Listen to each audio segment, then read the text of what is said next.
Good afternoon. Thanks to all our friends out there in the LinkedIn world that are joining us. My name is Mike Newmeyer. I'm the CEO and co-founder of Arketi Group, which is an integrated PR and digital marketing firm that works exclusively with B2B technology companies. We're so glad that we've got so many folks from all the corners of the world joining us today for this LinkedIn Live. Our topic is the age of interrupt marketing is dead. And I'm very excited to have with us Ron McMurtry, the CMO of Honeywell. He is also the chair of the Technology Association of Georgia and is a good friend of mine. So Ron, glad to have you on our first LinkedIn Live in this series. Thanks for including me on a topic that I love so much. So it's great. Thank you. Awesome. All right. Well, last year, Ron was one of our rockstar panelists at our 18th annual Tech CMO Roundtable. And you made a comment that the age of interrupt marketing is dead. And I think that just about everyone's ears perked up at that moment. So we're going to go ahead and start our conversation with a little context for those that are participating in today's LinkedIn Live. What the heck was your thinking behind that? Yeah, my thinking is that we have moved to an age of personalization. We've moved to an age of an informed buyer that spends 2/3 or more than close to 80% of their time understanding what they want before they even engage with you. And random acts of marketing no longer serve that type of audience and that type of buying decision. The world has grown. As the generation that we're marketing to now has grown up digital. They know the tools as well as the people serving them up. And what I've discovered and how we've evolved our marketing at Honeywell is that, how you deliver and what you deliver is massively important, and it can't be done through random instances to try and drive engagement. So that's what I refer to as interruption marketing, because something pops up and you weren't looking for it, nor did you seek it. So we're talking way beyond just email marketing specifically, which I think a lot of people initially thought you were talking about. I love this random acts of marketing. Put that in context, and how are you stamping that out over at Honeywell? Yeah, well, I'll put it in perspective. Honeywell has 4 major divisions. We have hundreds of product lines. Under those 4 divisions, there's close to 40 different businesses with many different product lines. So you can easily lose touch with the fact that you have a customer at the center of all of those. And random acts of marketing means that you hug your product, you hug your feature, you hug a moment, an event. And what we move to is putting the customer at the center and how they want to buy and the journeys that they want to go on. We need to meet them where they appear, not where we want to direct them to. So that's thinking about really smart marketing mix, campaigns that are fully integrated, not one act of a marketing tactic, not one piece of content that's used once and can't be served up in many different vehicles. And it's about thinking of at a customer and the different ways you can touch them and influence them. Nice, interesting. And I love, Ron, you've always got great wordplay, which I admire. So it sounds like your marketing is actually hugging your customers.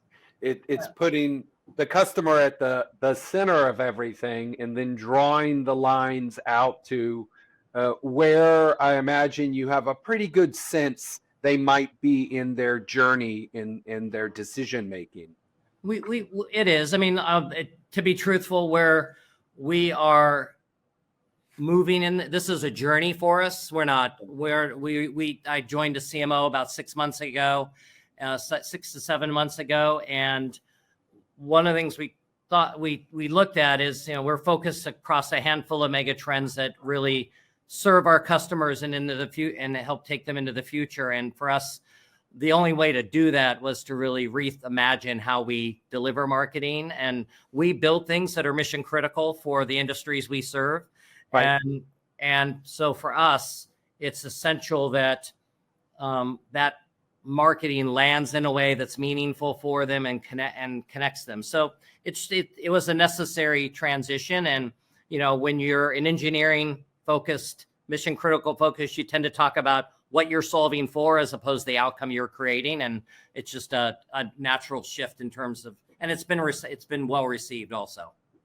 That's awesome. So in so many organizations, marketing is really seen as a cost center and not a value builder.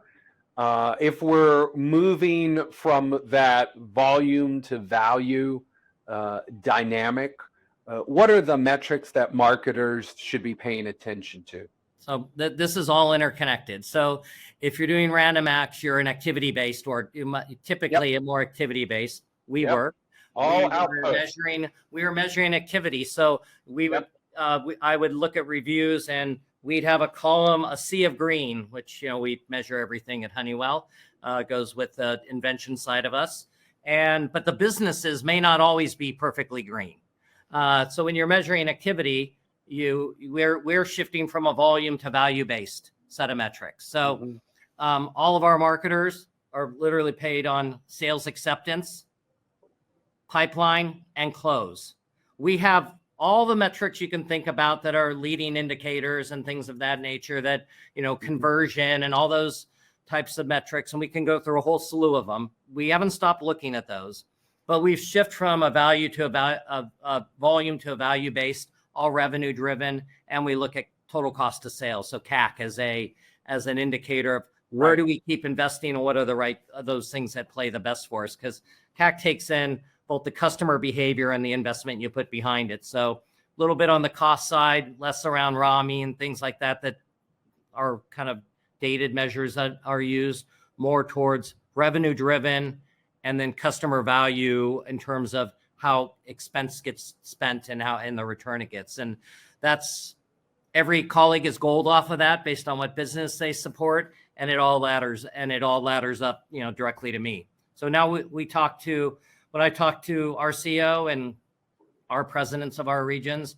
I'm talking about how we're contributing to the growth of their pipeline, the velocity we're doing to increase the size and scale of that, versus here's the amount of leads we have at the top of the funnel. So we never now have questions about quality, because the quality is already baked into the pipeline you're creating. Nice. So it's basically a shared fate goal between sales and marketing, because you're not measuring the MQL, if you will. That's which some would argue whether that is a lead or not, type of thing. But you're actually measuring the sales pipeline and the velocity through it. Now that's a new pivot for Honeywell's marketing team. It's not entirely. I mean, we have always measured that, but it is what we're centered on in terms of our growth model. The company has large growth ambitions. Vimal has our CEO and chairman has set that up for us, and this has allowed us to change the narrative in the discussion we have with the businesses we support, how we look at investment. And we've always looked at full funnel. That's not a new thing to say that we weren't looking at it, but we've now centered everyone's goal and measures off of it. So we start there as a discussion, and then we use the other metrics for cause and effect and optimization and things of that nature. Nice. Very cool. All right. Well, shifting gears a little bit, you brought up funnel, and we're talking, of course, about the buyer's journey and how really the vast majority of the buyer's journey is done these days almost in secret to the organization. I mean, before they're raising their hand, they've consumed a lot of information and sought out a lot of information, which at one point in time, the sales professional used to dole out to them in strategic doses to make sure the organization was on that short list. Are there types of content that you would say are less of an interrupt marketing, or better at guiding or helping buyers wayfind their way to your solutions? Yeah, I mean, obviously you map your content to where they're at in the funnel, but Yeah. what we have focused more of our content to is putting our knowledge in front of them. So we're moving a lot towards white papers, data-driven insights, forward-looking. Most of, like, if you look at our business, it's a mix of what we call long cycle and short cycle, meaning longer cycle, more capital intensive, longer buying cycles, but they stay in place. So the business stays in place a lot longer. So you're not always repeating that. Short cycle, higher velocity. All of those tend to draw a much more engaged response. We get great feedback from that content. We're putting our experts in front of people. We're also finding that customers want to buy like others are doing. So we do a lot on customer case studies, but more focused on their outcome, which is very data driven. So we've started with 2 tiers of them. One where, we will cast the hook and give the classic case study, which is more of a narrative. The other, which really talks about the implementation, what was learned, the measures that were put in place, and how that's now operating going forward. So we've started to create a categorization of our customer storytelling, which has proven to help us, particularly with new product introductions. And we do about 100 of those a year. Wow, that's incredible that you guys can mow through 100 a year. I know most B2B organizations would be envious to get 10 a year. I'm intrigued by the way you bifurcate the case studies. So is the hook type of case study, is that maybe a client that's earlier in the cycle and hasn't, fully, does that give you the ability to have a case study where the results aren't all there yet, but you can still tell a interesting, compelling story about the choice? We'll tell the framing of the story, what was put in place, their decisioning, what outcomes they were trying to get. And then the follow-on is how that played out, what data is coming off of it, what did we learn together, and that case study then can often turn into a workshop of how can we model the same thing for you. So it becomes a sales engagement tool, as well as and typically that second phase is delivered face-to-face or through some other virtual means, depending on where the customer location and their preference. Yeah, I love that. That's, we have a construct over here at Arketi that we call the rule of 7, and we encourage our clients to follow that rule of 7, which is if a piece of content can be used in at least 7 different ways, either the content is not rich enough or you're not thinking deep enough. I mean, content is still where we exert all of our energy, or so much of our energy and investment. A one and done model is just so silly. Right. Well, at the same event you were at where you captured interruption marketing, I captured the rule of 7 and have used it like almost every day since that time. But awesome. It's completely applicable in terms of how you engage with content. We make social shorts with our stories, all that. It's like, how do you take a piece of a white paper is not an easy thing to write, and how do you use it in as many means as you can, for example?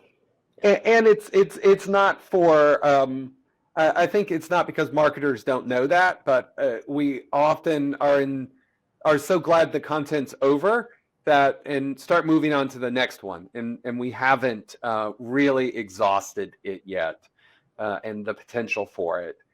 So it's just a great best practice to have in our back pocket there. Well, another proof point in the age of interruption marketing, when you are doing lots of activities, you're moving from storm to storm. When you are focusing those based on buyer's intent and doing more value based, you can go more deep and more thorough and sort through more uses of that. You're not moving from tactic to tactic, which we found is a way to free up capacity for our marketers, and the quality's gone up also. So you just brought up the I word, intent. Let's talk a little bit about intent-based marketing. I mean, it's such an interesting area that's really starting to thrive now, because as marketers, we have this ability to at least understand at some level some intent in the movement through the of the buyer and the movement through their buying cycle. So how are you guys deploying intent-based strategies, and how are you using that to build the trust and get that buyer to the finish line?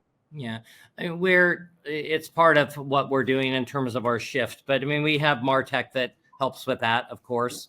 And there's some great products out there. This isn't a call for driving that discussion, but Yeah. we use great technology to help understand our buyers' needs and where they're headed. But a lot of it is using that to drop content and meet buyers where they want to be met versus us guessing where they want to be met. And that's been driven a lot through a form of personalization and making sure that we're creating journeys. And we've really addressed account-based marketing through various either one-to-one, one-to-few, one-to-many tactics in a way to do that, but then used our MarTech to help drive us where we can leverage that in certain markets. In some, there's privacy areas, and you have to use a little bit different set of tactics. But from my standpoint, it's exactly what you need to do when you're dealing with informed buyers.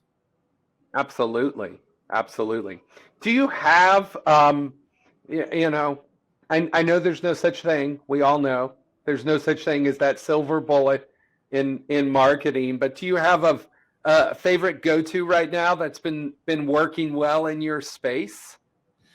Be it content, tactic. Well, content always with bespoke events. We have shifted. I mean, we do a lot of digital, so we're a digital first kind of organization. But what underpins great digital is great content. And, the day of display is another form of interrupt. But so for us, we've over-indexed on content through some of the means I've talked about and gotten creative about how that works. And we were a very event-heavy organization, and we've shifted to our own curated events where we're bringing people, and we're bringing an outside perspective into those, but we control the narrative a lot more. You're not spending all this time dropping in exhibits and trying to get the right show footprint, but instead we're more focused on the experience, which lets us curate right kind of job titles, personas, and things of that nature. It's not to say we don't do trade. We certainly do our share of that, but our mix has shifted significantly this year to more bespoke events, which we started trialing last year, and the conversion's so much higher and the experience is so much higher. Also going right back to, driving very bespoke type of marketing experiences. Yeah, and I would imagine that those events have a healthy mix of existing customers and net new customers to be. They do, and it goes right back to they want to buy from other like-minded people. So they get paired together, they learn from each other. We sometimes will bolt advisory boards on the back of them or the front of them so that we're using our customers' time wisely. And you can expose different layers of the conversation based on their experience with us. Nice. How tightly integrated is the marketing team with the sales team? Very much so, and increasing. If you think of the metrics we have, you can only manage through those metrics if both teams have skin in the game. And it varies based on the marketer's maturity and their experience and confidence. But it's something that we have these MOSs, management operating systems, that's a Honeywell term, but what they really are is ways of working. And they're very much connected and have to be in this kind of a model because our sales teams spend more time in front of customers than our marketers do, although we're shifting that a bit. But as you know, they're more informed, and that improves the quality of the marketing and the tools in the mix that we do that helps complement our data. Sure. I know because we talked about this briefly, and we do it over at the agency, and as I recall, you guys do it too. We will hold QBRs with our clients to take a look back, take a look forward. and I believe you guys are holding some form of QBRs with your sales comrades and LOB executives. Well, we do a series of things. So we do what we call monthly business reviews, and that takes all those front end metrics that I talked about and the revenue metrics, and we go through that. We'll also feature top colleagues, top campaigns, things that are working, lessons learned. So it's a packet that we've standardized for every business all the way up through to the CEO. So it cascades up the same set of documents, and they get obviously focused as they go up the line. Sure. But so they're driven based on the audience at hand. We absolutely do those. We do the same thing with our customers, though. Our top customers get reviews, as well as our top channel partners. So our channel partners also get reviews, because we also provide leads to our channel partners that then take and market our services as distributors or SIs, those types of things. Nice. One of the questions we had was around content and personalization. You talked about using increasing personalization. How do you ensure that's as genuine as possible? I mean, we are clearly beyond the insert name here, comma, in terms of personalization.